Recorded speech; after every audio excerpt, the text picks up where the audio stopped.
Hello friends, welcome to our channel study for you. So guys, आज के इस video में हम लोग देखने वाले हैं जो आपका एसएससी जीडी कांस्टेबल का एग्ज़ाम होने वाला है 10 जनवरी से 14 फरवरी तक। उसके लिए हाल ही के एग्ज़ाम में टीसीएस के द्वारा जितने भी प्रश्न पूछे गए हैं उन सभी प्रश्नों को जो है इस वीडियो में डिस्कस करने वाले हैं। और मैं आपको 100% ये गारंटी देता हूँ कि आपके एसएससी जीडी कांस्टेबल के एग्ज़ाम में यहाँ से प्रश्न ज़रूर पूछे जाएंगे। तो वीडियो को जो है लास्ट तक ज़रूर देखिएगा। और आपसे रिक्वेस्ट करता हूँ, अभी तक आपने मेरे चैनल को अगर सब्सक्राइब नहीं किया है तो एसएससी जीडी कांस्टेबल से रिलेटेड पल पल की अपडेट के लिए जो है चैनल को सब्सक्राइब ज़रूर कर दीजिएगा। और बगल में ही आपको एक बेल आइकन यानी घंटे का निशान भी दिख रहा होगा, तो आप उसे भी जो है ज़रूर प्रेस कर दीजिएगा। तो चलिए वीडियो को स्टार्ट करते हैं। आपका पहला क्वेश्चन आया था कि निम्नलिखित में से किस भारतीय राज्य में बाराबती किला स्थित है। तो देखिए, ये जो आपका बाराबती का किला है ना, ये आपका उड़ीसा राज्य में स्थित है, जिसे 13वीं शताब्दी में जो है ये गंगा वंश के द्वारा जो है वो बनाया गया था। तो उड़ीसा आपका करेक्ट आंसर होगा। नेक्स्ट क्वेश्चन आपका यहाँ पर आया था कि इनमें से कौन सा असम का त्यौहार या फिर नृत्य है। तो देखिए, ये जो आपका बिहू त्यौहार या फिर बिहू नृत्य है ना, ये असम का त्यौहार या फिर नृत्य है। तो बिहू आपका करेक्ट आंसर होगा। नेक्स्ट क्वेश्चन आपका यहाँ पर आया था कि 2011 की जनगणना के अनुसार निम्न में से किस राज्य की जो जनसंख्या घनत्व था ना, वो सबसे कम रहा था। तो देखिए, 2011 की जनगणना के अनुसार सबसे कम जनसंख्या घनत्व वाला जो राज्य रहा था ना, ये अरुणाचल प्रदेश राज्य रहा था। अरुणाचल प्रदेश के जनसंख्या घनत्व की बात कर लें तो ये 17 व्यक्ति प्रति वर्ग किलोमीटर रहा था। और सबसे कम जनसंख्या घनत्व वाला केंद्र शासित प्रदेश अगर पूछा जाए तो ये आपका अंडमान और निकोबार द्वीप समूह रहा था। वहीं अगर बात कर ले भारत में सबसे अधिक जनसंख्या घनत्व जो है ये सबसे ज़्यादा किसका रहा था, तो ये आपका दिल्ली का रहा था। ओवरऑल में अगर पूछा जाना तो दिल्ली आपका करेक्ट आंसर होगा। और पार्टिकुलरली अगर कोई राज्य पूछ दिया जाए कि सबसे अधिक जनसंख्या घनत्व किस राज्य का रहा था, तो ये आपका बिहार राज्य का रहा था। तो ये फैक्ट भी आपको ध्यान में रखना है। नेक्स्ट क्वेश्चन आपका यहाँ पर आया था कि which temple is none as big temple, यानी किस मंदिर को जो है बड़ा मंदिर के नाम से जाना जाता है। तो देखिए, ये जो आपका बृहदेश्वर मंदिर है ना, जिसे राजा राजेश्वरम मंदिर भी कहा जाता है, यह आपका तमिलनाडु के तंजौर में स्थित एक हिंदू मंदिर है, जिसका निर्माण 1003 से लेकर 1010 ईस्वी के बीच चोल शासक प्रथम राजा चोल के द्वारा करवाया गया था। और बृहदेश्वर मंदिर को जो है ये आपका बड़ा मंदिर के नाम से जाना जाता है। तो बृहदेश्वर मंदिर आपका करेक्ट आंसर होगा। नेक्स्ट क्वेश्चन आपका यहाँ पर आया था कि भारत में पहली बार जनगणना ये जो है कब हुआ था। तो देखिए, भारत में प्रथम जो जनगणना हुआ था ना, वो आपका वर्ष 1872 में हुआ था। और किसके कार्यकाल में हुआ था, तो ये लॉर्ड मेयो के कार्यकाल में जो है ये शुरू किया गया था। वहीं अगर नियमित दशकीय जनगणना की बात कर ले तो देखिए, नियमित दशकीय जनगणना की जो शुरुआत है ना, ये आपका 1881 में हुआ था। और उस समय भारत के जो वायसराय थे ना, वो आपके लॉर्ड रिपन थे। तो आप बताना कि दशकीय जनगणना के बारे में पूछा गया था तो 1881 आपका करेक्ट आंसर होगा। या फिर प्रथम जनगणना पूछा गया था तो 1872 आपका करेक्ट आंसर होगा। इसके अलावा जनगणना ये जो है कितने वर्ष के अंतराल पर किया जाता है, तो देखिए जनगणना जो है ना ये 10 वर्षों के अंतराल पर जो है ये किया जाता है। और बात कर ले जो आपका ये आपका लेटेस्ट जो जनगणना हुआ था ये आपका 2011 में हुआ था, जो कि 15वीं जनगणना था। तो ये फैक्ट भी आपको ध्यान में रखना है। नेक्स्ट क्वेश्चन आपका यहाँ पर आया था कि सरोजा वैद्यनाथन का संबंध ये जो किस नृत्य शैली से है। तो देखिए, सरोजा वैद्यनाथन का जो संबंध है ना, ये भरतनाट्यम नृत्य से है। तो भरतनाट्यम आपका करेक्ट आंसर होगा। बात कर ले सरोजा वैद्यनाथन के बारे में तो इन्हें जो है भारत सरकार द्वारा 2002 में जो है पद्मश्री और 2013 में जो है पद्म भूषण से सम्मानित किया गया था। तो ये फैक्ट भी आपको ध्यान में रखना है। नेक्स्ट क्वेश्चन आपका यहाँ पर आया था कि सती प्रथा का अंत ये जो है किसके समय किया गया था। तो देखिए, मैं आपको बता दूं कि 4 दिसंबर 1829 को जो है लॉर्ड विलियम बेंटी की अगुवाई और राजा राम मोहन रॉय जैसे भारतीय समाज सुधारकों के प्रयास से जो है सती प्रथा पर भारत में जो ये पूरी तरह से जो वो रोक लग गया था।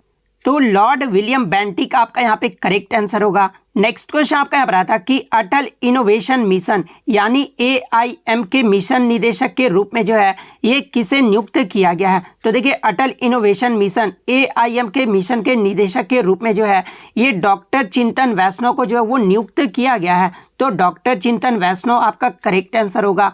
नेक्स्ट क्वेश्चन आपका यहाँ पर आया था कि निम्नलिखित में से कौन जो है एक लैगून झील नहीं है, जहाँ पे ऑप्शन में आपका एक चिल्का झील, एक आपका डल झील दिया हुआ था। तो देखिए ये जो आपका चिल्का झील है ये तो आपका एक लैगून झील है, लेकिन ये जो आपका डल झील है ना ये लैगून झील नहीं है। तो डल झील आपका करेक्ट आंसर होगा। नेक्स्ट क्वेश्चन आपका यहाँ पर आया था कि पानीपत का तीसरा युद्ध मराठा और किसके बीच हुआ था। तो देखिए पानीपत का जो तीसरा युद्ध है ना ये अहमद शाह अब्दाली और मराठा सेनापति सदाशिवराव भाऊ के बीच जो है 14 जनवरी 1761 को लड़ा गया था। तो अहमद शाह अब्दाली आपका करेक्ट आंसर होगा, क्योंकि पूछा गया था कि मराठा और किसके मध्य हुआ था। तो ये आपका मराठा और अहमद शाह अब्दाली के मध्य हुआ था। नेक्स्ट क्वेश्चन आपका रहा था कि अशोक लीलैंड ने अगस्त 2022 में कौन सा डबल डेकर बस जो है वो लॉन्च किया है। तो देखिए मैं आपको बता दूं कि अशोक लीलैंड की सहायक कंपनी स्विच ने जो है भारत की पहली इलेक्ट्रिक डबल डेकर वातानुकूलित बस स्विच EIV-22 का जो है इसका अनावरण किया है। और केंद्रीय परिवहन मंत्री नितिन गडकरी ने जो है मुंबई में भारत की पहली double decker AC electric bus का जो है वो शुभारंभ किया था। तो शुभारंभ में अगर पूछा जाए तो केंद्रीय मंत्री नितिन गडकरी के द्वारा मुंबई में जो है इसका शुभारंभ किया गया था। और यहाँ पर पूछा गया था कि कौन सा डबल डेकर बस लॉन्च किया गया था। तो ये आपका स्विच EIV-22 जो है डबल डेकर बस लॉन्च किया गया था। तो स्विच EIV-22 आपका करेक्ट आंसर होगा। नेक्स्ट क्वेश्चन आपका यहाँ पर आया था कि NIPC का जो है फुल फॉर्म पूछा गया था। तो देखिए NIPC का जो फुल फॉर्म होता है ना वो आपका नेशनल इंफ्रास्ट्रक्चर प्रोटेक्शन सेंटर होता है। तो ये फुल फॉर्म आपका राइट आंसर होगा। नेक्स्ट आपका यहाँ पर आया था कि 2022 ISSF विश्व कप में जो है भारत की रैंक पूछी गई। तो देखिए अंतर्राष्ट्रीय निशानेबाजी खेल महासंघ द्वारा ये जो आपका इजिप्ट के कायरा में जो आपका आयोजित किया गया था ISSF विश्व कप 2022, इसमें जो है भारत ने पदक तालिका में जो है पहला स्थान हासिल किया था। भारत ने जो है ISSF विश्व कप 2022 में जो है टोटल आपके 7 पदक जीते थे, जिसमें जो है 4 स्वर्ण 2 रजत और 1 कांस्य के साथ जो है भारत ने पहला स्थान जो वो हासिल किया था। तो पहला आपका यहाँ पे करेक्ट आंसर होगा। नेक्स्ट क्वेश्चन आपका यहाँ पर आया था कि लोकतक पावर स्टेशन ये जो किस राज्य में स्थित है। तो देखिए ये जो आपका लोकतक हाइड्रो पावर प्रोजेक्ट है ना ये आपका मणिपुर राज्य में स्थित है। तो मणिपुर आपका करेक्ट आंसर होगा। नेक्स्ट क्वेश्चन आपका यहाँ पर आया था कि मणिपुर के वर्तमान मुख्यमंत्री कौन है। तो देखिए यहाँ पर भी जो है मणिपुर के जो वर्तमान मुख्यमंत्री हैं वो आपके N बीरेन्द्र सिंह है। तो N बीरेन्द्र सिंह आपका करेक्ट आंसर होगा। नेक्स्ट क्वेश्चन आपका यहाँ पर आया था कि which of the following is not part of revenue receipt of the government, यानी निम्नलिखित में से कौन सरकार की जो है राजस्व प्राप्तियों का हिस्सा नहीं है। तो देखिए इसके ऑप्शन मुझे नहीं मिले हैं। जिस भी बच्चे को अगर इसका ऑप्शन पता है वो कमेंट करके जरूर बता दीजिएगा। नेक्स्ट क्वेश्चन आपका यहाँ पर आता है कि क्रोम के बारे में पूछा गया था कि क्रोम जो है ये क्या है। तो देखिए क्रोम जो है ना एक वेब ब्राउज़र है। तो वेब ब्राउज़र आपका करेक्ट आंसर होगा। नेक्स्ट क्वेश्चन आपका यहाँ पर आया था कि जाति धर्म और जन्म स्थान के आधार पर भेदभाव कौन से अनुच्छेद में वर्णित है। तो देखिए मैं आपको बता दूं कि अनुच्छेद 15 में आपका बताया गया कि राज्य किसी नागरिक के विरुद्ध केवल धर्म, मूल वंश, जाति, लिंग, जन्मस्थान अथवा इनमें से किसी के आधार पर जो है कोई विभेद नहीं करेगा। तो ये जो आपका अनुच्छेद 15 में बताया गया था। तो अनुच्छेद 15 आपका करेक्ट आंसर होगा। नेक्स्ट क्वेश्चन आपका यहाँ पर आता कि गंग वंश ये जो है किस राज्य में था। तो देखिए ये जो आपका गंग वंश था ना ये कर्नाटक का एक विख्यात राजवंश था। तो कर्नाटक आपका करेक्ट आंसर होगा। नेक्स्ट क्वेश्चन आपका यहाँ पर आता कि अरावली और सतपुड़ा के बीच कौन सी पर्वत श्रृंखला है। और ये जो आपका सेकंड शिफ्ट में पूछा गया था। तो देखिए अरावली और सतपुड़ा के बीच जो है ये आपका विंध्याचल पर्वत श्रृंखला है। तो विंध्याचल पर्वत श्रृंखला आपका करेक्ट आंसर होगा। नेक्स्ट क्वेश्चन आपका यहाँ पर आता कि महाबलीपुरम मंदिर ये जो है किस शैली में बना था। तो देखिए ये जो आपका महाबलीपुरम मंदिर है ना ये आपका द्रविड़ शैली में बना था। तो द्रविड़ शैली आपका करेक्ट आंसर होगा।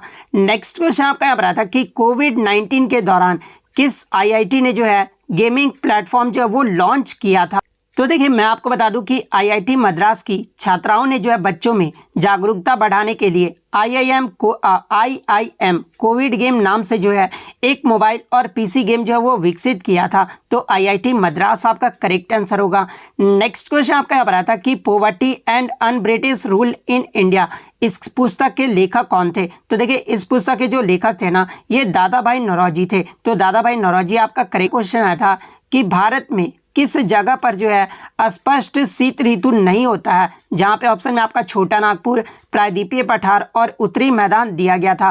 तो देखिए भारत में प्रायद्वीपीय भागों में जो है शीत ऋतु जो होता है ना वो स्पष्ट नहीं होता है। तो प्रायद्वीपीय भाग आपका करेक्ट आंसर होगा। नेक्स्ट क्वेश्चन आपका यहाँ पर आया था कि एक लोहे की सुई पानी की सतह पर तैरती है, ये जो है किस घटना का जिम्मेदार है? तो देखिए सुई जो है पानी की सतह पर किस लिए तैरता है? तो ये पृष्ठीय तनाव यानी सरफेस टेंशन के कारण तैरता है। तो पृष्ठीय तनाव आपका करेक्ट आंसर होगा। नेक्स्ट क्वेश्चन कि 2002 में भारतीय संविधान में जो है कितने मौलिक कर्तव्य हो गए थे? तो देखिए मैं आपको बता दूं कि प्रारंभ में सरदार स्वर्ण सिंह समिति की सिफारिश पर 1976 में 42वें संविधान संशोधन अधिनियम द्वारा भाग 4A और अनुच्छेद 51A के तहत जो है आपके 10 मौलिक कर्तव्यों को जोड़ा गया था। और बाद में 2002 में जो है 86वें संविधान संशोधन अधिनियम के द्वारा एक और आपका जो है कर्तव्य जोड़ा गया था। इस प्रकार भारतीय संविधान में जो है 2002 में आपके जो है 11 मौलिक कर्तव्य जो है वो हो गए थे। तो 11 आपका यहाँ पे करेक्ट आंसर होगा। नेक्स्ट क्वेश्चन आपका यहाँ पर आया था कि महमूद गवान ये जो है किस साम्राज्य का वजीर था?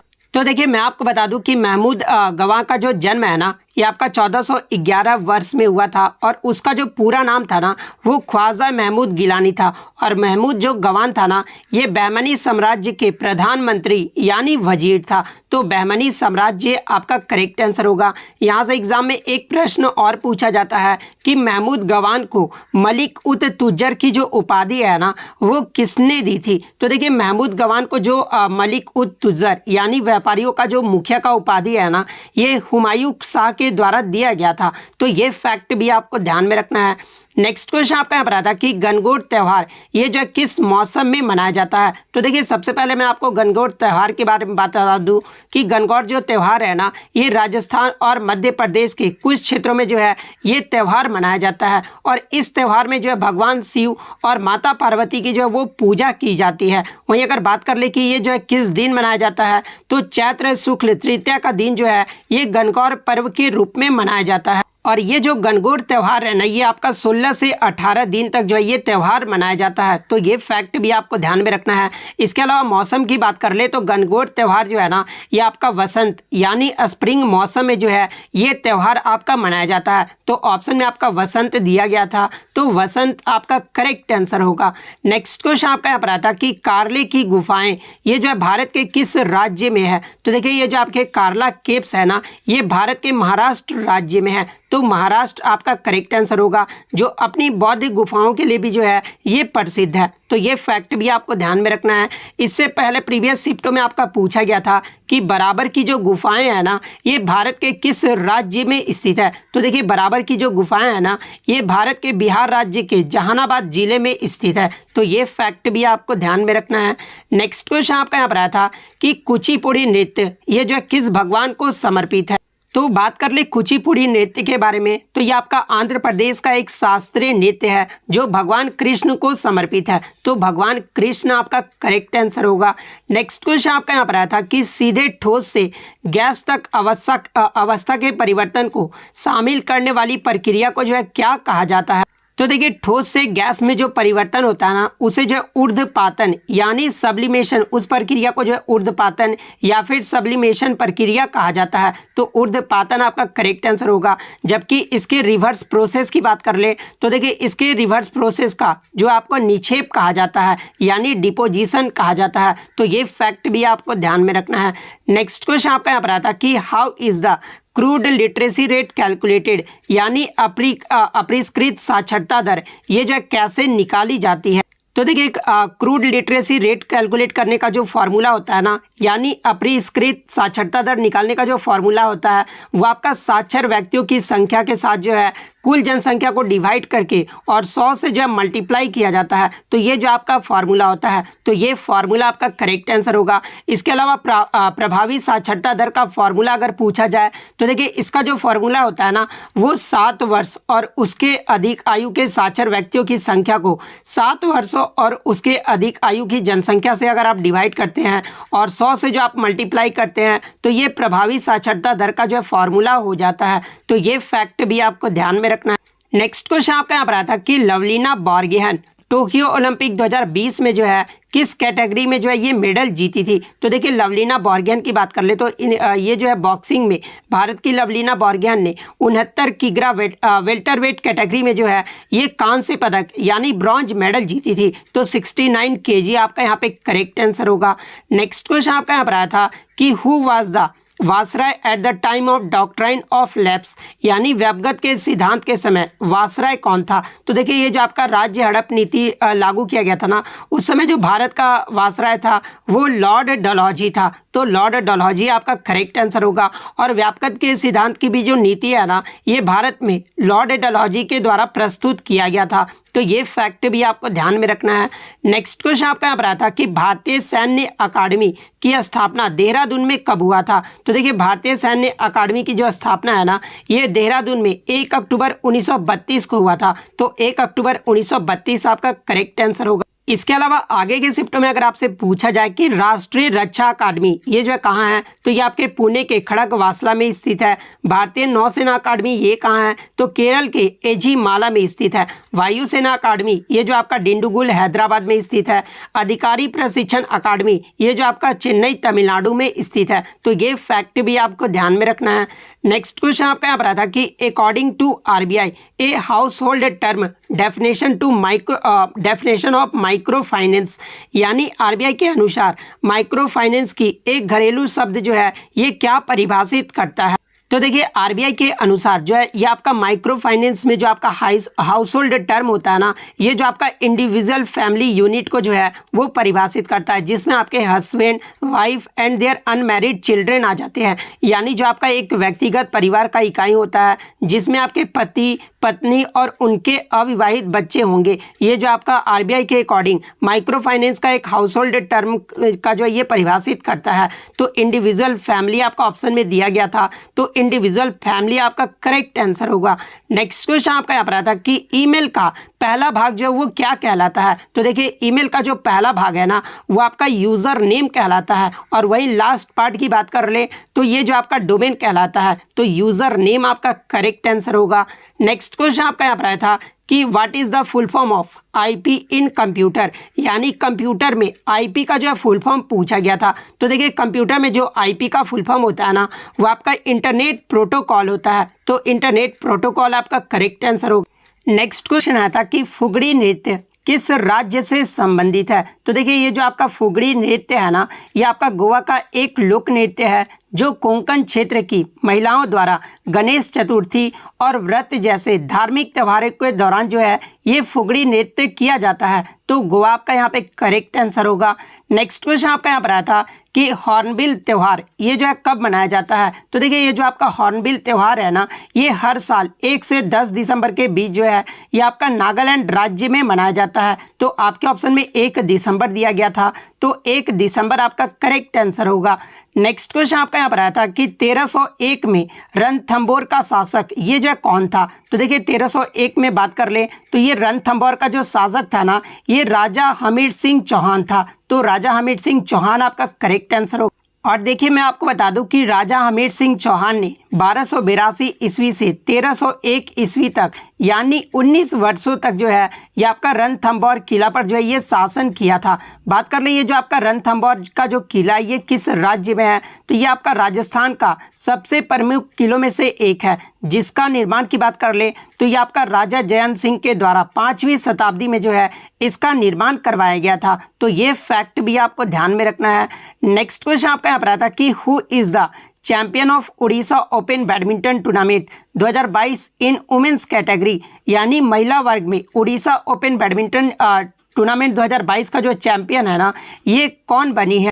तो देखिए, उड़ीसा ओपन बैडमिंटन टूर्नामेंट 2022 में महिला वर्ग में जो चैंपियन है ना, ये उन्नति हुड्डा बनी है। और उन्नति हुड्डा ने किसको हराया था? तो देखिए, भारत की खिलाड़ी अस्मित तोस्नीवाल को हराकर जो है ये स्वर्ण पदक अपने नाम की थी। तो उन्नति हुड्डा आपका करेक्ट आंसर होगा। वहीं अगर बात कर लेते हैं मेंस सिंगल में, यानी Orissa open badminton men's single में जो है इस टूर्नामेंट का चैंपियन कौन बना था? तो देखिए, इसकी बात कर ले तो ये किरण जॉर्ज बना था। और किरण जॉर्ज ने जो है ये प्रियांशु रजावत को हराकर जो है वो स्वर्ण पदक जीता था। तो ये फैक्ट भी आपको ध्यान में रखना है। इसके अलावा मैं ये भी बता दूं दोस्तों कि आपके जो उन्नति हुड्डा से पहले भी प्रश्न पूछा गया था कि उन्नति हुड्डा जो है ये किस खेल से संबंधित है? तो ये जो आपका बैडमिंटन खेल से संबंधित है। और उस समय एक्स्ट्रा फैक्ट्स में मैंने आपको जो है ये आपको जो है क्वेश्चन भी करवाया था। तो जो भी अगर एक्स्ट्रा फैक्ट्स देखते हैं तो आप जो है पूरा लास्ट तक जरूर देखिएगा। यहाँ से जो आपके लगातार जो है वो प्रश्न रिपीट हो रहे हैं। नेक्स्ट क्वेश्चन आपका यहाँ पर आता है कि वर्नाकुलर प्रेस एक्ट ये जो है किस वायसराय के शासनकाल में जो है ये आया था? तो देखिए, वर्नाकुलर प्रेस एक्ट की बात कर तो ये आपका लॉर्ड लीटन के कार्यकाल में जो है वो पारित किया गया था। तो लॉर्ड लीटन आपका करेक्ट आंसर होगा। और इस अधिनियम के द्वारा जो है प्रेस की आज़ादी को सीमित कर दिया गया था। और ये जो आपका अधिनियम था ना, वर्नाकुलर प्रेस एक्ट, ये आपका 14 मार्च 1878 को जो है ये पारित किया गया था। तो ये डेट भी आपको ध्यान में रखना है। इसके अलावा एग्जाम में यहाँ से एक प्रश्न और बनता है कि वर्नाकुलर प्रेस एक्ट अधिनियम को जो है निरस्त किसने किया था? तो देखिए, अगर निरस्त की बात कर ले तो वर्नाकुलर प्रेस एक्ट को जो निरस्त है ना, ये लॉर्ड रिपन के द्वारा किया गया था। तो ये फैक्ट भी आपको ध्यान में रखना है। नेक्स्ट क्वेश्चन आपका यहाँ पर आता है कि www का आविष्कार जो है ये कब किया गया था? तो देखिए, www का जो फुल फॉर्म होता है ना, वो आपका वर्ल्ड वाइड वेब होता है। और इसका जो आविष्कार है ये 12 मार्च 1989 में हुआ था। और किस वैज्ञानिक ने किया था? तो देखिए, इसे जो है ब्रिटिश वैज्ञानिक टिम बर्नर्स-ली के द्वारा जो है इसका आविष्कार किया गया था। तो 12 मार्च 1989 आपका करेक्ट आंसर होगा। नेक्स्ट क्वेश्चन आपका यहाँ पर आता कि how much oxygen is there in carbon monoxide gas, यानी कार्बन मोनोऑक्साइड गैस में जो है ऑक्सीजन का कितना अणु होता है?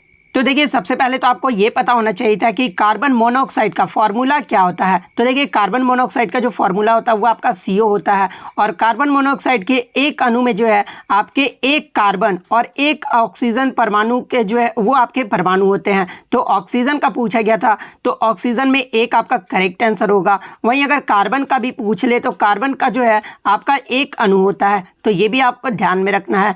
नेक्स्ट क्वेश्चन आपका यहाँ पर आया था कि what is the full form of chemical fertilizer NPK, यानी रासायनिक उर्वरक NPK में जो है N का मतलब पूछा गया था। तो देखिए, आपका रासायनिक उर्वरक में NPK का जो फुल फॉर्म होता है ना, वो आपका नाइट्रोजन, फॉस्फोरस एंड पोटेशियम होता है। तो N का मतलब पूछा गया था। तो N में जो आपका नाइट्रोजन आपका करेक्ट आंसर होगा।